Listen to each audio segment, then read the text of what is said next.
territory Russia seized in its occupation of Ukraine. Joining us now on Fox Business Exclusive is retired Navy Rear Admiral Montgomery.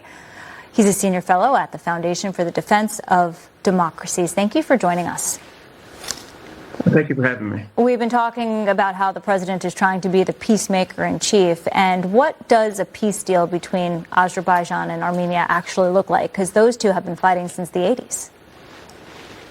Yeah, well, this is a great point. You know, the president has done a great job, whether it's Thailand, Cambodia, India, Pakistan, now here, Azerbaijan, Armenia. This is a 30-year frozen conflict that's had flare-ups and significant combat, particularly in 2023.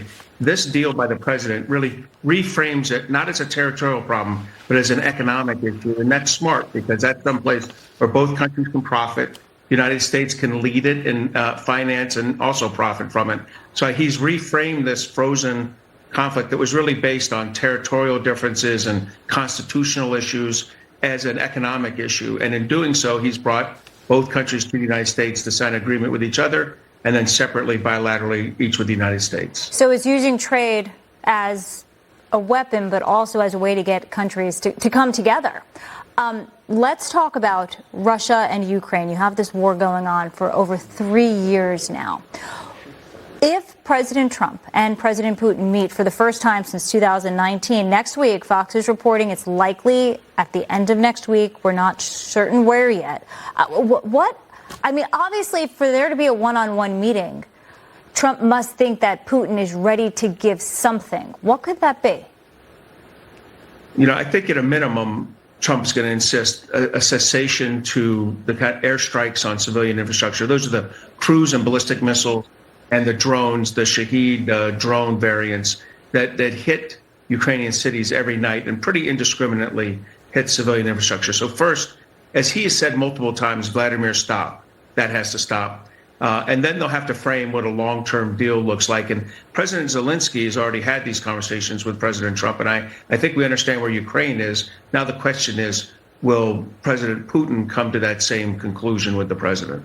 Bloomberg is reporting that Russia is saying it might keep the land that it already took. Is that something that, A, Zelensky would be okay with, and B, doesn't the constitution of Ukraine come into play where there's a territorial grab, it needs to go to a referendum? You know, that's exactly it. The issue is going to come down to, is it a temporal acknowledgement, a temporary acknowledgement by Zelensky that land is effectively under Russian control? I think Zelensky can do that. If there's some kind of belief that the Ukrainians are going to alter their constitution to cede, 22% of their country along with Crimea to Russia, I don't think that can happen. I don't think there's a democratically elected leader in Ukraine that could make that happen. So it needs to be more of an acknowledgement of the conditions that exist versus some kind of long-term constitutional agreement that Russia owns that territory. I know. I can't see Ukraine just giving up its land and ceding it to Russia just like that. Do you?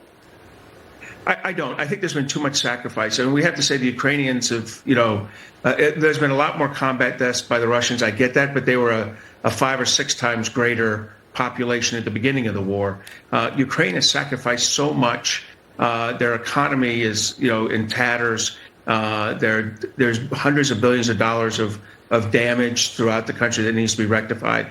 I don't think it can all be for naught. They need to say no. We acknowledge that there's a temporary ceasefire, but eventually, in a world without Vladimir Putin, some of that land's coming back to us. Yeah, and I guess you can get the countries to start talking about peace when you can get them to stop fighting, and maybe that the ceasefire comes first. Look, the rhetoric has gotten very heated. Admiral Trump and the former Russian President Medvedev, they were making really inflammatory remarks recently, and Trump said he's moving nuclear submarines into parts of Russia. What exactly do you think that signaled, and how did that move get us to where we are now? So I don't think Medvedev speaks too much without Putin's approval. He's been Putin's lapdog, so to speak, for 2 decades.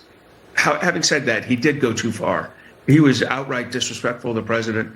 The president kind of clapped back and had his own nuclear rhetoric. And I think That's one of the things that kind of woke Putin up to the fact that he no longer holds the cards with Donald Trump, that Donald Trump has decided that he is the big country and he's the one that's going to dictate the terms of what eventually becomes a ceasefire here. So I think that Medvedev's comments blew back on Russia. Let's move to another pocket of the world, but China is an ally of Russia, so that could be our segue, I suppose.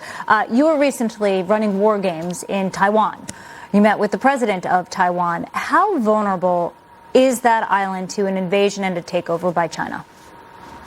So I do think Taiwan is extremely vulnerable. They're vulnerable to both the most dangerous scenario, which is that cross-strait invasion, but they're also vulnerable to what we call the most likely scenario, which is an economic warfare campaign by China, enabled by cyber and influence operations, where they break the societal resilience of Taiwan. And that's what we studied. And the area we looked at very specifically was energy. And China can really manipulate, the energy supplies to Taiwan to kind of bring it to its knees and really bring the world economy to its knees through Taiwan semiconductor manufacturing, the TSMC, the big semiconductor chips. So it's a very interesting war game. It's clear to me that President Lai of Taiwan is fascinated with this issue of societal resilience, and he's making the right moves. He's talked with Governor Dunleavy in Alaska. He's kind of figured out how to get LNG from America to his country. That is one of the good long-term solutions for Taiwan. Yeah. So this war game was very useful. But Admiral, China gets most of its oil from Iran and Russia. So neither country has much of its own oil and gas. That's right. China doesn't either, but that would be the United States stepping in and cutting off Chinese flow. And that's certainly one of the places this game could go to. But, what we're trying to look at was games where China tried to keep the United States out of it. It's going to take leadership by President Trump in Asia, just like there's been leadership by him in Europe and in the Middle East. Leadership by President Trump to backstop Taiwan, tell them we're your ally, but then buy from us. Get your LNG from us, use U.S. and Taiwan shipping to get it to you, and then China won't mess around with you. But you're right. If we got in a real tussle with them, we would cut off Chinese oil and LNG coming from Iran, from Russia, and also from Qatar and other Middle East countries. Understood. Finally, there's the war in Gaza. The Israeli War Cabinet, they met for, I think it was 10 hours. So obviously this was a tough decision for them, but they approved an effort to occupy all of the Gaza Strip. But Bibi Netanyahu says, well, we just don't want Hamas to be in control. We want the Arab nations to run it. What do you see happening in Gaza? Well, first, there's a good reason that the Israeli army reportedly fought back against this decision, because this is a really hard mission. And they're going to put the remaining Israeli hostages at risk. They're in that 30% of Gaza that they don't occupy right now. It's also going to put Israeli soldiers at risk trying to do this. Really, without a relief valve, without a place for these Gaza refugees to go, say in Egypt, this is going to be tough. The real key here is President Trump getting the United Arab Emirates, Saudi Arabia, the Gulf Cooperation Council, the states, the Arab states, to step in and take over the financial and eventually the governance of Gaza from the Israelis. And the sooner that happens, the better, because this is a very difficult path that Israel is going down right now. Admiral Mark Montgomery, thank you for the time, sir. Thank you for having me. All right, coming up, OpenAI rolling out its latest version of ChatGPT. CEO Sam Altman tells us why it is a game changer.